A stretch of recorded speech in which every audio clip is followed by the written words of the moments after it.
Hi folks, we are back from Gen Con and we thought we'd do a wrap up and tell you about kind of a haul, tell you about what we picked up.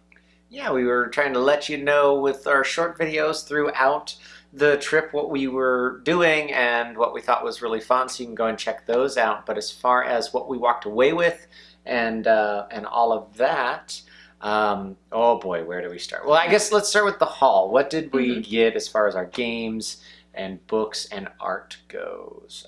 You picked up quite a bit of art. I did. I picked up 3 different pieces by 3 different artists. There were definitely some more things that I saw that I wanted, but limited myself. So I got a piece from Alexandra Douglas. I've actually bought a piece of her art at every Gen Con, so that's just kind of a tradition for me. I got a piece I'd been looking at for a while. It's a shelf with like alchemical makeup on it. And then I got a Last Unicorn inspired painting from Naomi Van Doren.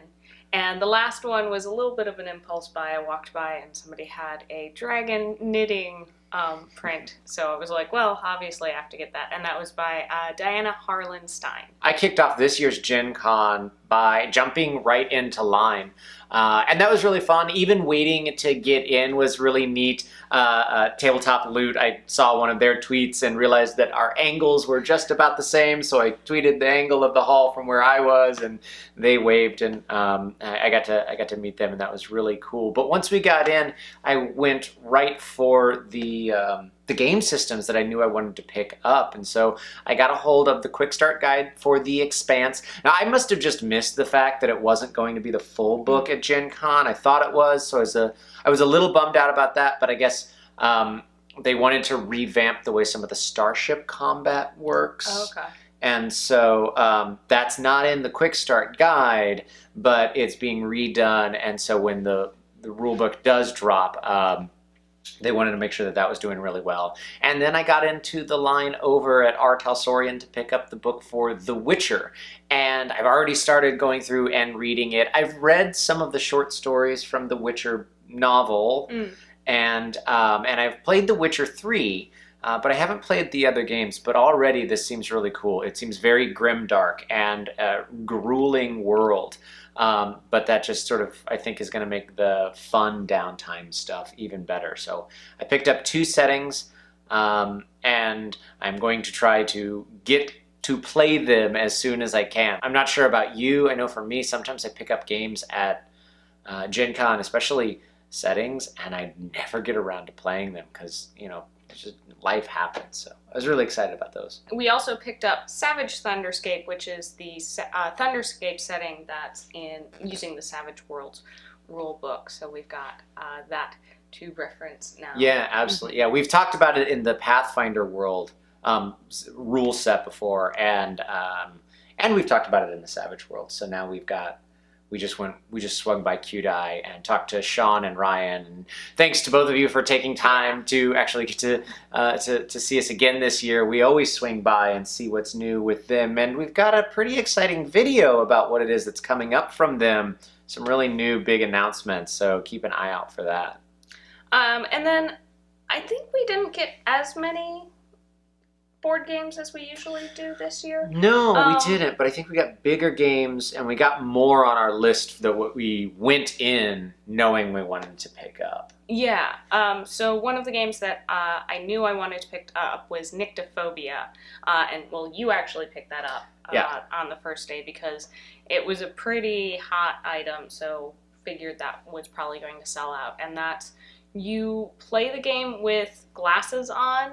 We talked about it in our hype video, and it's all by touch. So effectively, well, the glasses blank out your vision. So yeah, you're blind during the whole thing. Yeah, so I'm excited to check that out. Another board game I had picked up that I'd been looking at ahead of the convention was Moa. You're playing the indigenous birds of New Zealand, and you're trying to fight off or cope with the mammals, the European mammals that are moving in and colonizing. And it's a really interesting worker placement, area control game that has a couple different rules that fit well into the theme of it. So I sat down and played it and decided, yeah, this is one I want to pick up. Two things that we ended up getting that we didn't plan on getting, but we're really glad that we did, is I picked up a game called Newspeak from ITB. It's actually not out yet. They were just demoing it, and I thought it was really fun, and so they gave me a copy of it, and they said, well, here, take it home, play the longer version. And it's they started developing the game before some more recent developments in our American culture and political climate. But the game is played a group of dissidents versus a authoritarian government that's trying to keep them from meeting.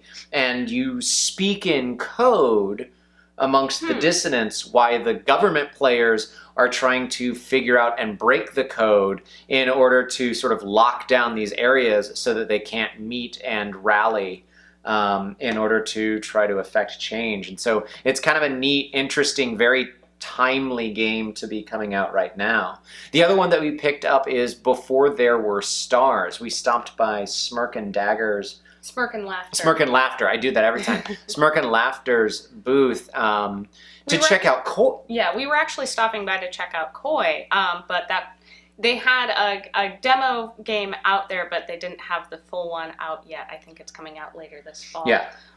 And so I got chatting with them, and they asked, oh, do we like story games? And this is you're telling the story, creation and kind of legends that you draw. The cards you draw each turn are constellations. So you start out by telling the creation story using these two cards. Like the example they gave was an owl and lightning bolt. So how do the constellations of the owl and lightning bolt create the world? We'll play it and give you our full thoughts on it. But it sounds really fun and really good, and not as competitive as some other story games.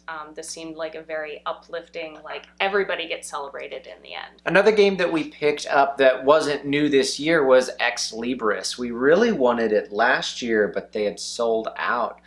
So we went ahead and grabbed that. And it's actually, I think it's the first game we've played since getting back. And it's really awesome. There's lots of videos out there about it, and I'm sure we'll probably make one, but you are essentially trying to become the new grand librarian of the village, and you do it by drawing cards, and there's a little bit of strategy, and I guess technically a little worker placement.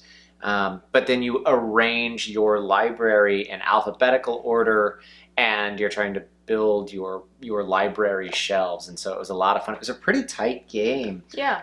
It's a very high scoring game, and there's a little bit of math involved there, but not too bad. But I really enjoyed it. I thought that was really fun. That's Ex Libris. Other than games, we picked up some dice. I got some Chessick dice. You got some dice? Yeah, I picked up. I've been wanting a metal set, the metal and enamel, and so I finally got a pair that's gold and sort of sapphire blue. And it's funny I say, and it makes me feel like I need to roll up a paladin for some reason. Those colors make me think that. But and they roll really well. The first roll of the 20-sider ever got me a natural 20 on the Pathfinder 2 playtest that we did. Was a lot of fun. I'm sure we'll do a full video about the Pathfinder playtest because that was really cool. Beyond that, I got a Rat Queen shirt from World Builders, and I also picked up some dice earrings that are pretty cool.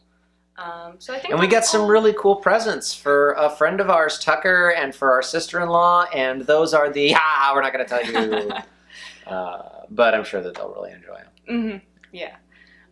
So wrap up. Oh boy. Wow. I think we did a lot. Let's see how much we can do. I'm absolutely, as a wrap up, I just want to say how awesome it was meeting folks. I mean, folks that just, those of you that watch and saw us, and some of you saw us and came up and we were like, oh my God, it's Ryan and it's Don. And we were like, we know it is us. And we finally got to meet Arby. We did. We got to meet Arby. So that was really cool to finally meet him and a couple of other folks, and always come up and say hi and a selfie and all that stuff. That was really great. It's fun meeting everyone. Oh gosh, who else? just trying to remember things. Matt out of Chicago, who is also an SAFD fight guy like me. He ran a great game, and MAMS, which is a role-playing group out of Chicago, are really awesome. Really enjoyed playing that. They ran your Mouse Guard. Ran Yeah, your they Mouse ran Guard. my Mouse Guard. They ran my Tales from the Loop, because I finally wanted to be a player in that, and it was an absolute blast. Gosh, just who else? Emma. It was great to finally meet Emma, and yeah, that was probably one of my favorite parts, just meeting people and all that kind of stuff. Megan and... Yeah, Megan Connell and Mallory Brown, who were on the panel with me for Contessa. That was a really awesome experience. I'll put the video up. You guys can check it out. And I think Contessa's also going to have it on their site as well. So if you couldn't make it, or if you were busy during the panel, because I know there were a couple panels I wanted to go to that were at the same time as mine. That way you can check it out and find out some of the things we talked about. Yeah, absolutely. So huge thank you to all of those folks that helped make GenCon fun for us, and we always love meeting folks, and and everybody that I'm forgetting to say hi to. Hi again, and thank you for coming up and saying hi, and the love and support. I mean, that makes this so possible and fun. So on that note, thank you again for watching. Don't forget to like, share, and subscribe. If you want to help us make videos, get to more conventions, stuff like that, you can go support us on Patreon at patreon.com/rollforinitiative. And a special thanks to all of our patrons, especially Sean, Arvie, Lainey, Bryce, and Joan. Alrighty, so we will see you on the next episode, and it's not going to be all just Gen Con coming up. We've got other fun stuff that we've been working on and been holding on to, so those are going to be coming out, and we'll see you next time on Roll for Initiative. Bye. Bye.